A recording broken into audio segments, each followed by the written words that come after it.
अखिलेश यादव को MY factor पर भरोसा है, मायावती को डीएम फैक्टर पर भरोसा है, कांग्रेस बीडीएम फैक्टर पर भरोसा है, लेकिन यूपी के एम यानी कि मुस्लिमों का भरोसा एम यानी कि मोदी पर बढ़ता जा रहा है। मोदी ने अयोध्या, मथुरा और काशी के जरिए 80% सनातनी वोटर्स का तो इंतजाम कर लिया, लेकिन अब वो 20% मुस्लिम वोटर्स में भी सेंधमारी कर रहे हैं।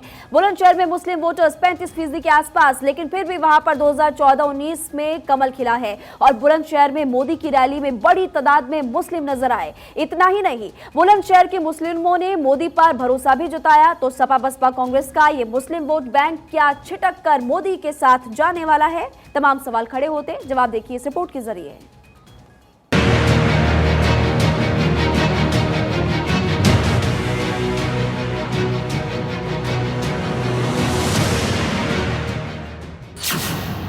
यूपी का मुस्लिम इस बार 180 डिग्री टर्न करेगा।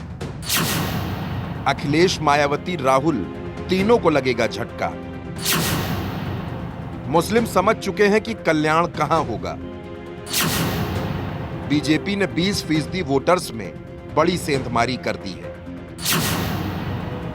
यकीन ना हो रहा हो तो सुन लीजिए। अरे जय श्री राम। देखिए भाई, राम हमारे पूर्वज हैं। जय श्री राम। भारत माता की जय। सबका साथ, सबके विकास के साथ साथ 3 तलाक जैसा मुद्दा है, शौचालय का है और मकान निर्माण का है, प्रधानमंत्री आवास का है। मैं समझता हूँ सबसे ज्यादा लाभ जो हुआ है वो मुस्लिम समाज को हुआ है, केंद्र और प्रदेश की सरकार को। चाहे सपा हो, बसपा हो, कांग्रेस हो, ओवैसी हो, कोई भी हो, भाई साहब मैं समझता हूँ कि ये सब मुसलमानों को बरगलाने का काम कर रहे हैं। इंडिया अलायंस टूटने की कगार पर है और वजह है कांग्रेस। यूपी में कांग्रेस ने अखिलेश से 20 सीटें मांगी, लेकिन अखिलेश 10 सीटें देने को तैयार है। तो कांग्रेस का कहना है कि भले ही 10 सीटें दो, लेकिन मुस्लिम बाहुल्य ही दो। लेकिन अखिलेश यादव खुद मुस्लिम बाहुल्य सीटों पर लड़ना चाहते हैं, यानी अलायंस गुणा गणित में उलझा है। उधर मोदी और योगी ने प्रचार शुरू कर दिया है। यूपी के बुलंदशहर में जब नरेंद्र मोदी पहुंचे तो बड़ी संख्या में मुस्लिम लोग इस रैली में पहुंचे हुए थे। मोदी जी के विकास कार्यों से हम जुड़े हैं और अपने क्षेत्रीय सांसद भोला सिंह अच्छा काम करते हैं, उनके लिए जुड़े हैं। टोपी पहन कर आए, कोई भेदभाव होता है बीजेपी में आपके साथ? नहीं, कोई भेदभाव नहीं होता।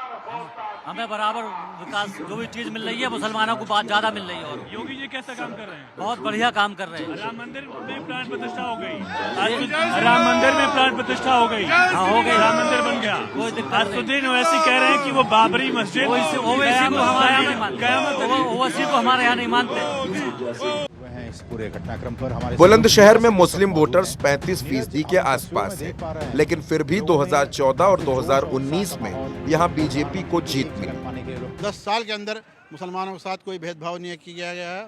बहुत अच्छा काम किया है, देश विकास के आगे बढ़ रहा है। कुछ और नारे भी लग रहे हैं कि अब काशी और मथुरा की बारी है। देखिए, ये तो लोग कहते हैं, जब कोर्ट का में चल रहा है, कोर्ट का जो फैसला आएगा उसके लिए हम सम्मान करेंगे। 2019 से लेकर अब तक उत्तर प्रदेश में बहुत कुछ बदल चुका है। जैसे लगातार दूसरी बार बीजेपी की सरकार बनी, निकाय और पंचायत चुनाव में बेहतर प्रदर्शन हुआ, अयोध्या में राम मंदिर का निर्माण हुआ और काशी और मथुरा का मार्ग। यूपी में कांग्रेस वजूद बचाने की लड़ाई लड़ रही है, लेकिन सपा हो या बसपा, कोई भी कांग्रेस को भाव नहीं दे रहा। संकेत तो ऐसे भी हैं कि मुस्लिम बाहुल्य सीटों पर भी भगवा लहराएगा, लेकिन कैसे? दरअसल बसपा और सपा अलग अलग है। कांग्रेस से गठबंधन अभी पक्का नहीं है। मुस्लिम वोट अखिलेश, मायावती और राहुल में बंट जाएगा। मोदी और योगी सरकार की कई योजनाओं का लाभ मुस्लिमों को मिला है। दरअसल बीजेपी राम के नाम से हिंदुओं और अपने काम से मुस्लिमों को भी साथ जोड़ रही है। बीजेपी को पूरा विश्वास है कि बीजेपी 2024 में यूपी में विरोधियों की जमानत जब्त करा देगी। पिछली बार 2014 में उन्होंने चुनाव की पहली सभा की थी मेरठ में, पश्चिमी उत्तर प्रदेश में की थी, और आदरणीय प्रधानमंत्री जी के द्वारा इस चुनाव सभा में कोई काम ऐसा नहीं कहा गया कि कोई ये कहे कि चुनाव का बिगुल बजा। उन्होंने खुद भी ये कहा है, बोले मेरे चुनाव का बिगुल तो जनता बजाएगी। उत्तर प्रदेश के संदर्भ में तो मैं इतना ही कहूंगा कि 80 में से 80 सीटें भाजपा जीतेगी और देश में 400 पार करके हम दिल्ली में तीसरी बार सरकार बनाएंगे। असम, बंगाल और केरल के बाद यूपी में सबसे ज्यादा मुसलमान हैं। यूपी में 18 लोकसभा सीटें ऐसी हैं जहां मुसलमान करीब 30 से 50% हैं। तो 7 जिलों में 40% से ज्यादा मुसलमान हैं। मुरादाबाद में 51%, रामपुर में 50%, बिजनौर में 43%, सहारनपुर में 42%, शामली में 42%, मुजफ्फरनगर में 41% और अमरोहा में 41%। सिर्फ मुस्लिम ही नहीं बल्कि फर्स्ट टाइम वोटर्स और महिलाएं भी पूरी तरह से नरेंद्र मोदी के साथ हैं। बुलंदशहर की रैली में महिलाएं मोदी के कटआउट लेकर पहुंची थी। घर में लगाएंगे मोदी की तस्वीर को।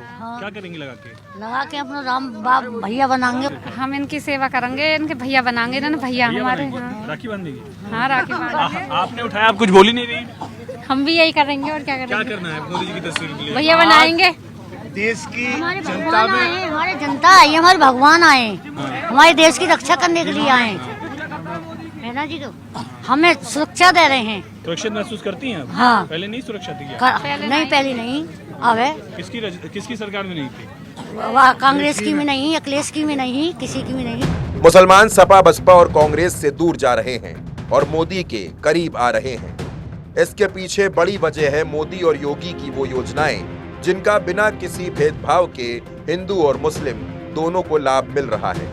यही वजह है कि मुस्लिम वर्ग बड़ी तादाद में नरेंद्र मोदी के प्रति खिंचता चला जा रहा है और यही वजह है कि मायावती और अखिलेश दोनों ही टेंशन में हैं।